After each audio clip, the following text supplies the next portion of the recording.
everybody, it's Gemma from Grow Your Mindset. I'm here again for another Mindset and You interview, and this time I've got the mental health architect with me today, Dave Scholes. So welcome, Dave. I'm not going to say too much, but I would like you to just start with our first question, which is, who are you? Where do you come from? Brilliant. It's got a bit Cilla Black, hasn't it? Early doors. Yeah, I like that. Yeah. Proper light blind, Dave. Love it. No problem. Right. Well, as you said, I'm Dave Scholes and I'm from Mindsight. So this is going to get really confusing today, isn't it? So yeah, anything could happen. So yeah, we're a social enterprise. We work all around various aspects of mental health and well-being, very much around changing culture, very much around normalizing conversations to do with kind of mental health and all aspects, and just bringing it into society as a whole, whether that's business, education, charitable sector, or just a general lady or fella in the pub or the coffee shop needing some support, needing some help. That's what we do. Okay, so it's this normalization of sort of mental health that you're really passionate about. Yep. But what else are you passionate about in your job? What are the best bits about what you do? I guess I think, you know, we've chatted kind of over the last few months in various different guises. I find the thing that I'm meant to do, and that's, it seems such a floaty thing. Even when every time I say it, it sounds a bit odd. But I genuinely, on the back of a lot of stuff that's gone on with me and I guess my own personal journey, I've found the thing that I feel I'm put on the planet to do, which when you find that makes every bit of it good. Even, listen, I'm not going to be daft enough to go, there's nothing bad about the job that we do. You know, I don't like putting quotes together and nobody likes doing PowerPoints or anything like that and all those kind of things. But I think when you find the thing that you're supposed to do, that when you sit and take the time to realize that the previous years have all kind of help you and shape you to get to what you need to do. It's probably the same with you from an education point of view, and seeing the good stuff in that, but also the really negative stuff in that, of going, do you know what, I'm here to help people. And I think if that remains the philosophy of what you do and why you do it, it always, there's not many days where I don't have a positive in it. And I think if you can find the thing in work that you're meant to do and you love doing, it becomes great every day. It can be tough, but you still have a bit of a get at the end of the day and go, wow, it's mine, this. It's the thing we're creating, it's helping people, it's doing stuff. And I mean, we've only been doing it for 12 months, so it's still new, quite new. You're fresh and new, and I totally get that just idea of that impact that you have sort of outweighs everything else, all the little bad niggly bits that go with running a business and that sort of thing, but it outweighs it because it is, like you say, it's what you're born to do. You're here to help and support others. There's nothing better. Now, you mentioned there in your thing about your journey, and I know when I first met you, you told us about this journey, which is absolutely incredible as to kind of how Mindsight came to be. So can you tell us a little bit more about that journey for us, please, Dave? Absolutely. I mean, I'll try and not make the longest story in the world any longer.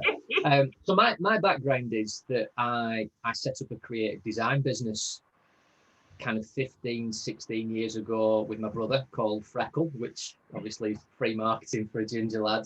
And within that journey, kind of got to a point of getting a little bit bored of creative marketing and got into the world of social enterprise and charity. A friend of mine was setting up a business.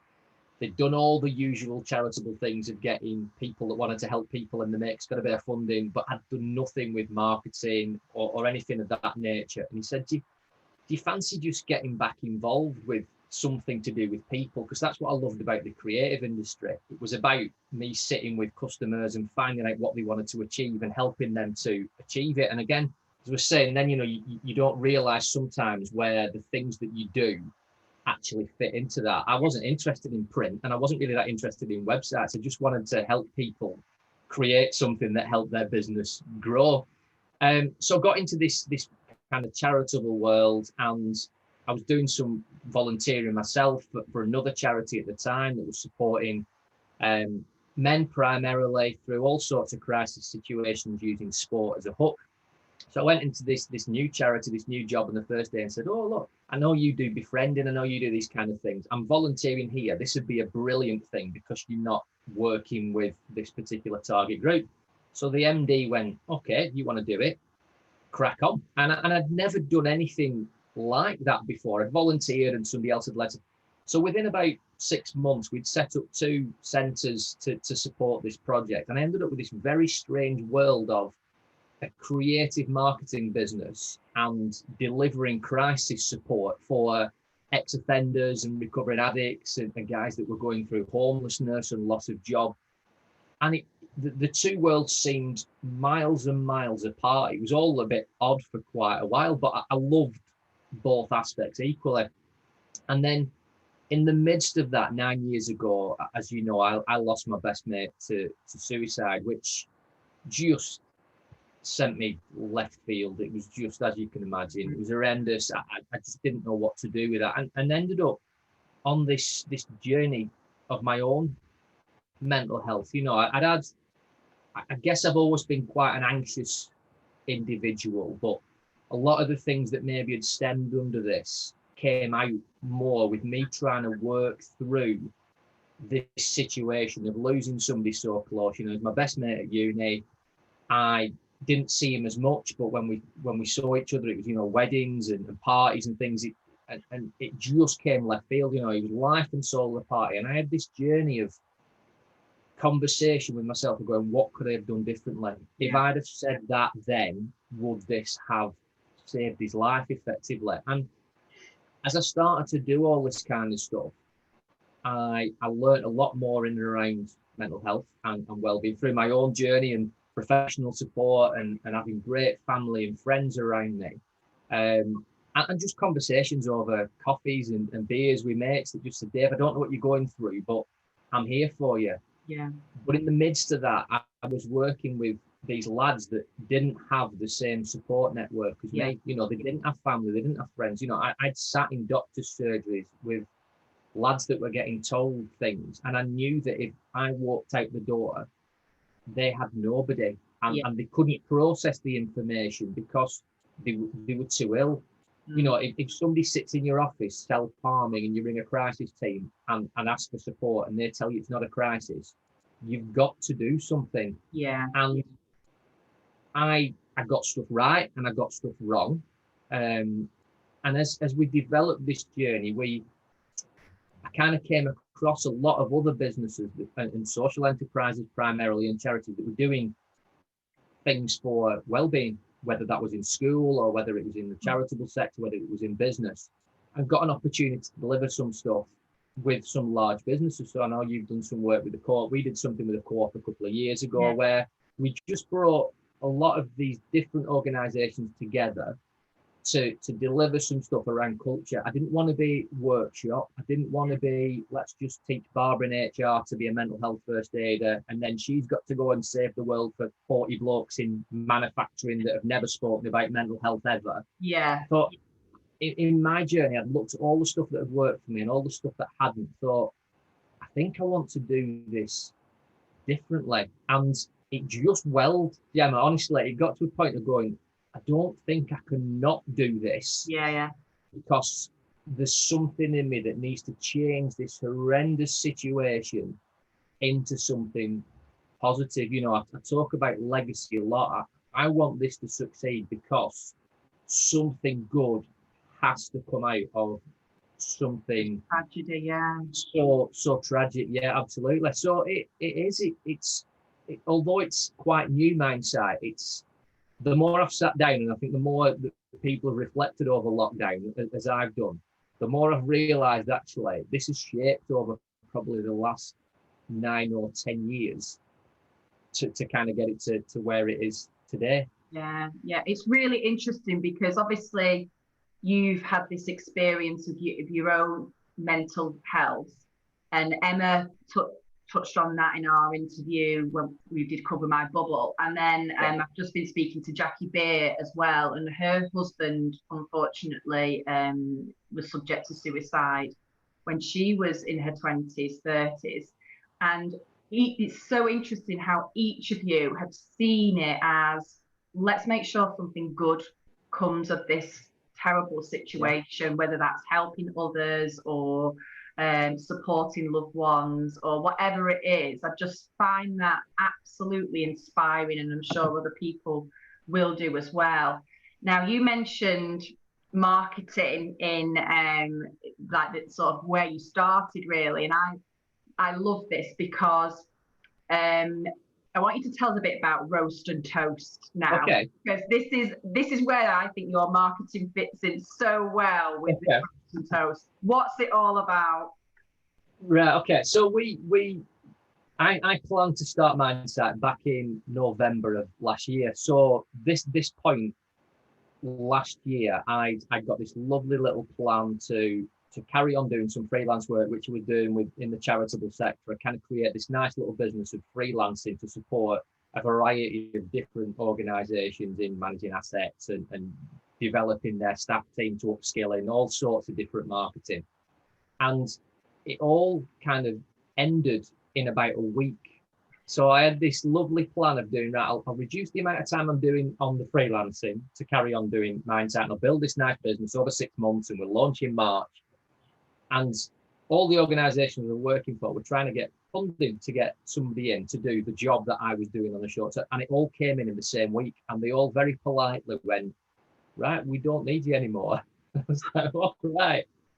And I got to this stage of going, right, if I don't do it now, I've probably not got a better time to do it. You know, I'm not thinking about somebody else's website or somebody else's business or anything like that. So I went, right, let's have a go. The worst thing that will happen is I'll absolutely flop. It'll be entirely my fault. Or the best thing that'll happen is we could maybe help a few people. So I had this lovely plan, kind of brought everybody together that I'd met over the years in terms of well-being, had a lot of conversations, built the business up, set the business up, planning to launch with live face-to-face delivery stuff in March of this year. And that went horribly wrong. So I mean, you know, as you know, working in the area of mental health, stuff just sneaks in. There's no postcode on this. There's no timescale on this. And I had 2 weeks, and I remember really clearly, kind of back end of March, going, the thing that I feel I'm designed to do in life has suddenly gone. I can't go to the places where I feel the most people are. You know, we're not workplace well-being, and we never will be, because well-being's about life. But there are a lot of people in the workplace, or there used to be at any one time. So we thought that's the routine. And although we will use digital, it's all about face-to-face. We're always conversational. So I had this kind of meltdown of watching everybody else do the top 5 tips for working from home and launching all their digital online products because they'd move really. I'm going, I'm not there yet. We weren't planning to do that. I've missed it. I've missed the thing that I meant to do. And I thought, well, hold on. How do they know the top 5 tips for working from home for me? And what the good tips for Monday probably were irrelevant by Wednesday because something else had happened. So I thought, right, what can we control? Well, we can control culture and the reason why we're doing this. And maybe we need to just ask some questions rather than just assuming what the answers are. So did the very logical thing. This is all I've got in my repertoire, Gem. I'd just go back to the logical end of going, right, what worked? Well, having a pint and having a coffee worked for me. Yeah. So maybe that'll work for other people. So why don't we create something where people can just come and have a conversation around kind of health, well-being, mental health, whatever you want to call it. So that's where roast and toast came from. It was literally the roast of the coffee bean, the toast of a beer. That's what we did. And kind of came up with the idea, you know, 9:30 on a Wednesday morning, that's what we do. And the first one we did, I just invited people that I knew. So my mum and dad were in, friends were in.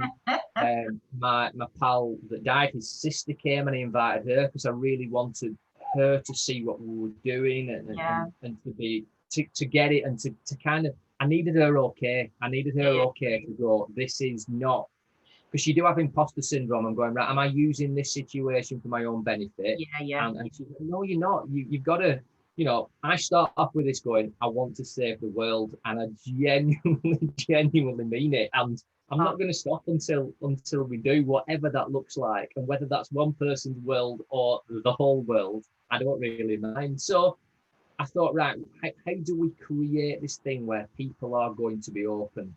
I don't want to do, right, this week we're going to talk about anxiety, or this week we're going to talk about depression. I thought that wouldn't work for me.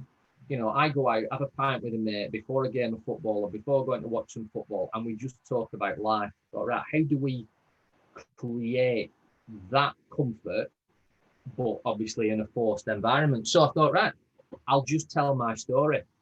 So that's what I did. Week 1, opened up, did the whole thing, which I'm now used to doing anyway, so it's quite comfortable for me, which basically gave license for other people to do that. I thought, right, okay, we need to be a bit creative.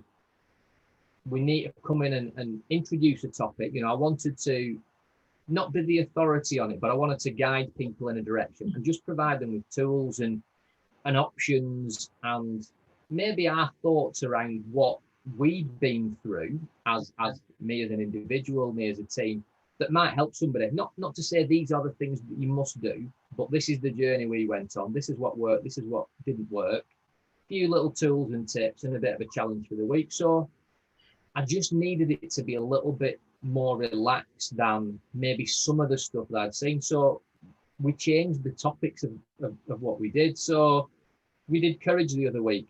Be less Lion from the Wizard of Oz, be more Liam Gallagher. And people are coming in going, what? What's that got to do with anything? But actually, all we were talking about was having the courage to say that you're not doing okay. And having the courage to say to somebody, how are you? And genuinely mean it, so that you were on the journey. So we started this little thing called What's in Dave's Head, where I unpacked where the heck I've gone with this topic. And we've done things around music, we've done things around films, we've done, we did a topic this week about grief and loss, which is a tough old topic. But we looked at it not just around big loss. And obviously, I know Emma that was on a little while ago with yourselves, and her loss is huge. But also the people with loss that are missing going out and seeing family and going to the supermarket. So we did this kind of big loss, little loss, stealthy fox, we called it, because it went all a bit dance culture for a while. But a lot of the things about loss that people are experiencing at the moment are sneaking in. The things that you realise you're struggling with loss, and it's kind of welled up. So it was, that's my thing. It kind of sneaks in that stealthy like fashion. So people come in and going, this is actually quite comfortable. And I think the benefit of it was that because we did it online, you can come in and, we say come as you are. That's it. You can come in your pajamas. We've now got a stage where people are bringing the breakfast in, but you can come and just sit. So people have come in and, they've messaged before and said, I need to come today, but I'm not going to contribute. And they just sit and they take it all in and they're responding and going, that's helped me. Thanks very much. You can just chat in the chat. You can, the loud people we can manage, the quiet people we can bring in. We've done the breakouts, so it's smaller group. It's just created this really safe space, and the strength of it. I mean, I remember you guys asking me, how have you done roast and toast? And I said, I don't know. But I think on reflection, all we've done is create space for people to share. So there's no, people say, is it networking? Like, no, there's no labels, no titles. We've had teachers in, with doctors, with wellbeing professionals. We had a lady in from QVC Shopping Channel the other week that nobody knew about. And it's just, all these people shouldn't be in the same space, but they've all got their own story. It's all valuable. So the story of the doctor is as valuable as the story of the graduate. And what relates to one person doesn't necessarily relate to another. So what we've created is this just, I guess, the culture and mindset. The last, although this is 9 years in the making, the last 6 months of doing this as we have done has shaped everything that that we will deliver in the future. Absolutely, you know, it's changed, because Roast and Toast will always be a live event. That's what we want to do with it. But how we will do it has changed massively based on the success of the online. It has to reflect that. It has to be as comfortable. We'll always do it in a coffee shop or a bar. Why? Because people are comfortable there. We might put a band on. If you want to sit at the bar with a pint, you can. If you want to contribute, you can.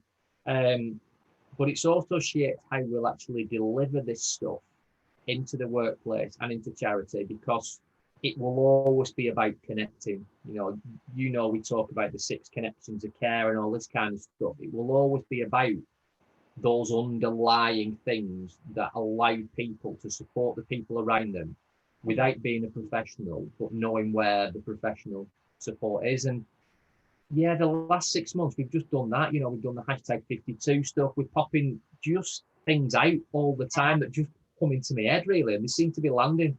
Yeah, if you ever get the opportunity to go to a Roast and Toast, I would highly recommend it. And it's like Dave says, there's just such an array of people there, and that's what fascinated me the first time that I went, was the diversity of the audience that were there, and also how it was. I mean, you've said come as you are, and it so is come as you are. Although the first one I came to, I remember distinctly, it was something to do with ruby slippers. So because not many of us have ruby slippers, it was sparkly socks. So we all had to show our sparkly socks, which is brilliant. And it's just that kind of really, like you say, chilled out, relaxed. You know, those people I've met a few times, but I feel very comfortable in their presence. There's no judgment. And the bit I love the best is you ask us how, you know, what we think in terms of, you know, how do we manage anxiety? How do we manage grief? How do we manage courage? What are our tips? And they're all valued and appreciated. And, you know, no idea is a bad idea. And there's so many ideas. There's something for everyone, isn't there? I just think it's a really good Yeah, and I think, you know, I've always said from the off, you can't save the world on your own. So I've always, the mindset was this will be about partnership, it'll be about relationship with experts and with people that have just been through stuff. You know, Roast and Toast has been brilliant because people have interacted with each other beyond what we do. You know, conversations are taking place. You know, the links shouldn't work, but they do. And you know, I'm probably the biggest sufferer of imposter syndrome that I know. You know, I sit here going, have I got that right? Do I know enough? You know, I start this going, do I need to be a counsellor? Do I need to train to be a counsellor? Do I need to train to be a psych? Because all these people have got qualifications. Yeah. The Mindsight logo is designed around a pair of Adidas trainers. Why? Because I wear Adidas trainers and I like them. And the concept of and it is, you know, when we did the ruby slippers one, we had the image of the ruby slippers, and then we had an image of Adidas trainers, because it was all about walking in your shoes and understanding the shoes of the person that you were talking to, you know. And the more we've done this, the more I've realized actually that the strength that I've got, which I thought was the weakness of not having the professionalism, is actually the thing that's been really attractive to people. You know, when I've done radio, when I've done podcasts like this, people going, it's really nice to hear a normal lad from Burnley, if there is such a thing, talking so openly and so normally around mental health. And I think that's where we fit as Mindsight, as the gap. There's a lot of people promoting starting the conversation, and there's a lot of people promoting the experts at the end, you know, the Samaritans and Mind and all these brilliant people. Not a lot of people talking about the journey in the middle. Because I know from my own personal experience, I've been to doctors that have been the worst option for me on the planet because they just didn't get me. And I've come back into a world where people have had to go, right, let's go again. It's probably just about the individual, not about the scenario. You know, I've been to counselling that worked brilliantly for me, but I've also been to stuff that didn't work. You know, one breathing exercise will work for one, it won't work for another. Mindfulness looks different to everybody. So it's got to be about the thing that fits. And I think I've now got to a point, I said to somebody, I spent the first probably 3 months of Mindset trying to put somebody else at the front of this, because I was used to working for somebody else, and somebody else is that, I set up the radio interview and put somebody else on it.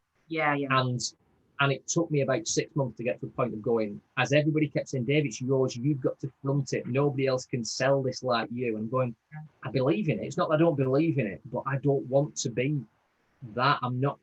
I think in the last, probably only last month, I've gone, right, I get this. I get what this is. Yeah. And it has to be this. And it'll be very Marmite. Some people, if I walk into a business and go, we're all about flipping the focus and we want to do well-being like the swagger of the Gallagher brothers, people are going to go, what?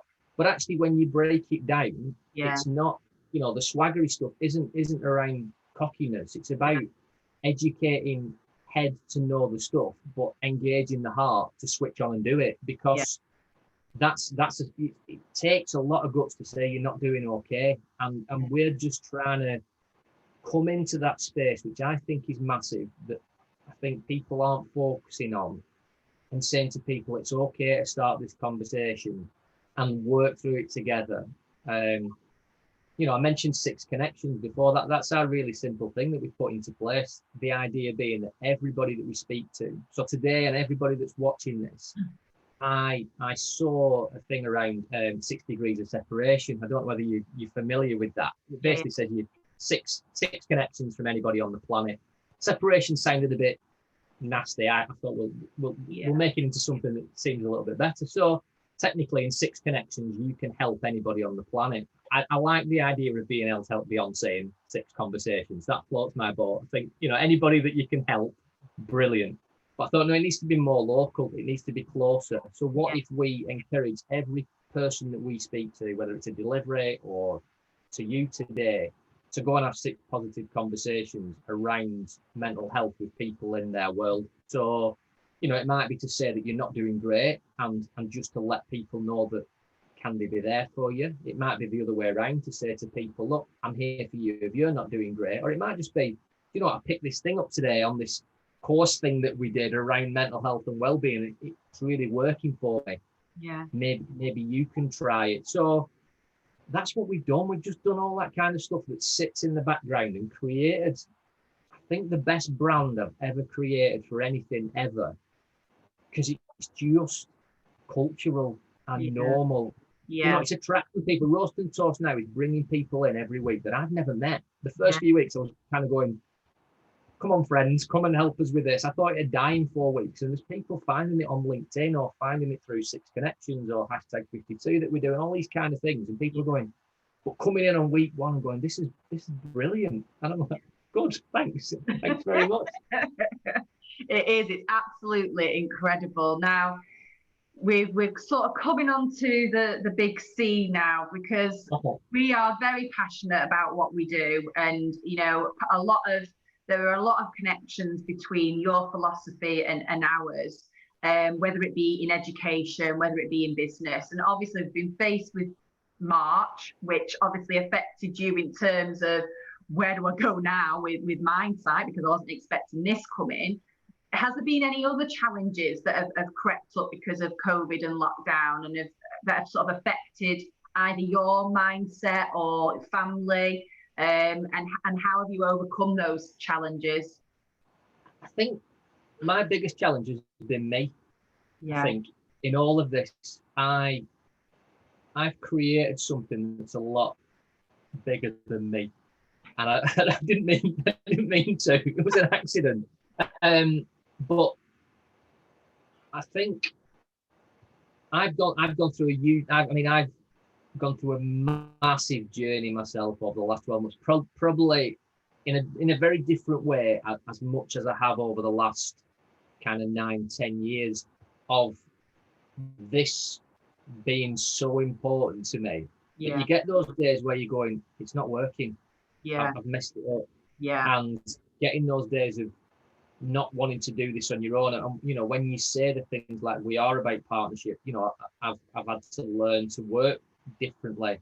I've had to have a real serious word with myself about kind of not putting too much into this, and I think that's been it. It's been a bit of a roller coaster. You know, I've had weeks where it's been tough. I've had weeks where I've just gone, I don't think I can do this. Yeah, I genuinely don't think that, and I've created it. It's my own daft silly fault for kind of going so big. If I'd have started with, I'm going to save Burnley, that would have been an easier thing. But if we ever change our philosophy of we want to save the world, then it'll get too small. You know, I'm not daft enough to think that we'll do it tomorrow, but actually with partnerships, with conversations with people like yourself who are working in a different sector to us, but working in the same way with the same heart and the same philosophy, then actually those relationships will affect Burnley and will affect Lancashire and will affect the Northwest. You know,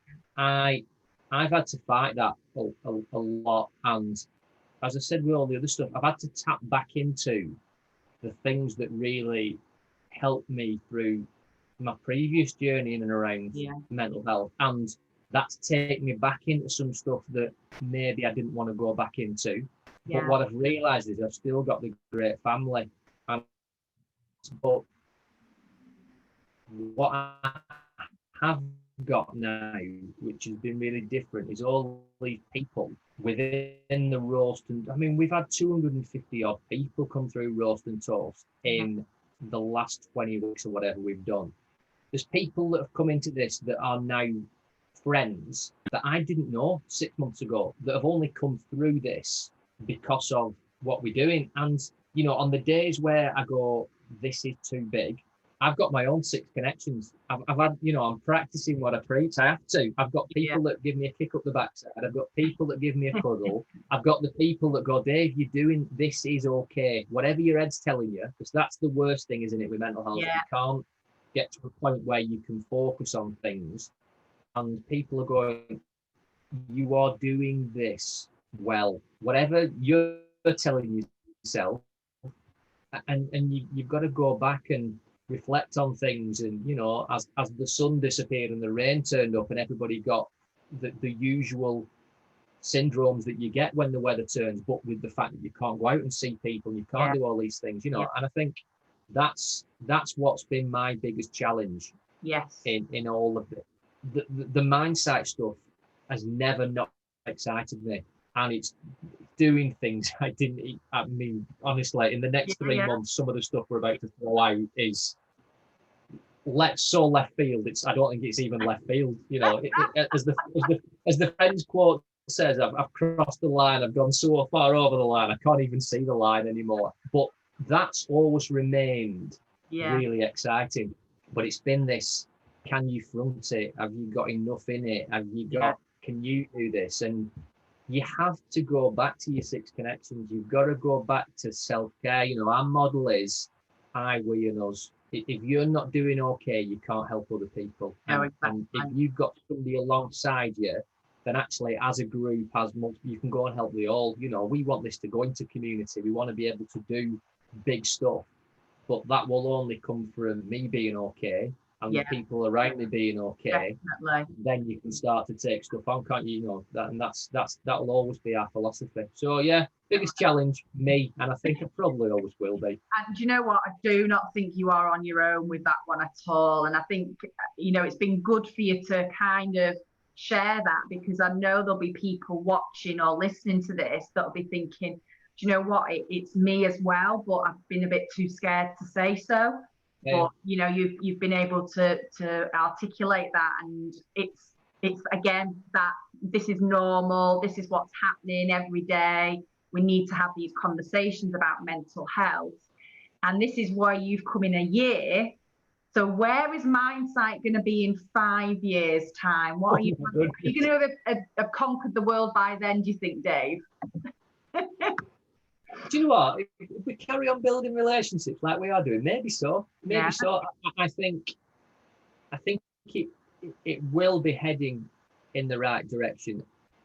It's got a few different strands to it, Mindsight. We've always said that we want to impact in the areas where it's needed most in the most normal fashion. You know, at the start of this year, I challenged myself to be in a book, be on TV and be on the radio, which I mean, again, the way I talk today, I'm sure people go, oh, he's really confident, it's all fine. But I hated stuff like that. It wasn't my thing at all.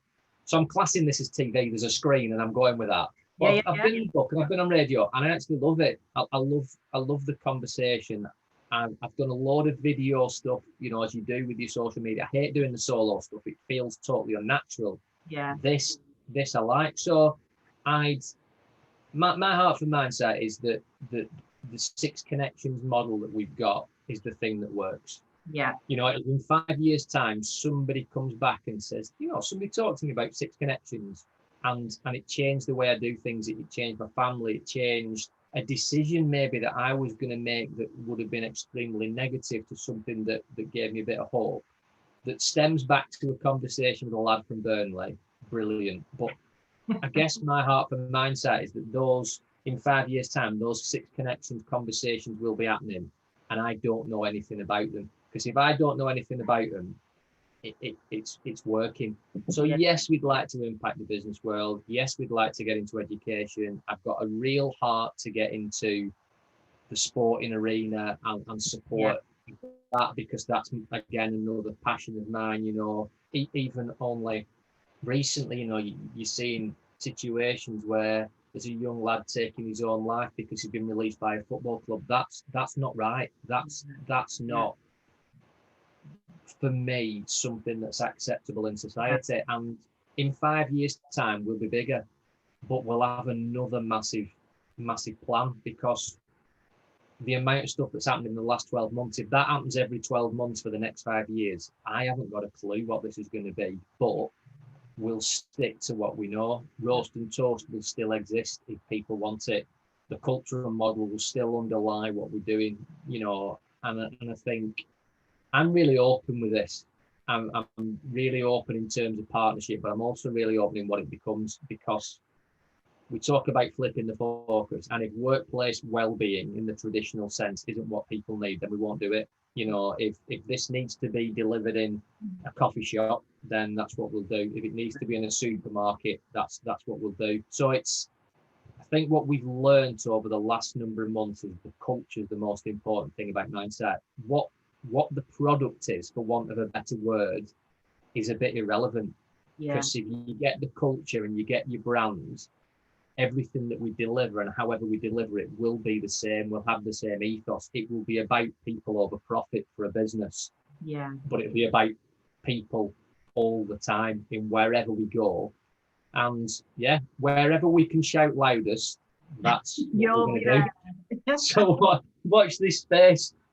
I've always fancied myself on, I think I'd like to do a talk show. I've always fancied that, I've decided. Okay. We'll have to get into that and see what we can do there. But it'd be brilliant, definitely. Now, you've taught Mindsight, you've taught Roast and Toast, you've taught Flip the Focus, Be More Liam. If people are really interested or want to get in touch with you, Dave, what do they need to do now? Yeah, so we decided that connection was always going to be our big thing. So all our social media is Mindsight Connect. So if you want to connect across LinkedIn, Instagram, Facebook, Twitter, all of those things, that's what we are, Mindsight Connect. If you want to come to Roast and Toast, just for the whole security element, it's an invite only thing, but everybody is welcome. Just drop us a message on any of those channels or send us an email to connect@mindsight.org.uk. Mindsight.org.uk is the website, so there's a lot of information on there, and there's a contact form if people want to get in touch. But we just love to have conversation, you know, whether that's conversation to support somebody or somebody just saying, you know, there's somebody in my world that I want to help, or I'm just interested in this subject. I need to know more. I need to upskill myself. I need to get a few tips for myself, tips for somebody else. I need to connect with people like you that are working in a different sector to us. I just want to get to a place where I think if somebody comes into our door with something going on, we have the solution.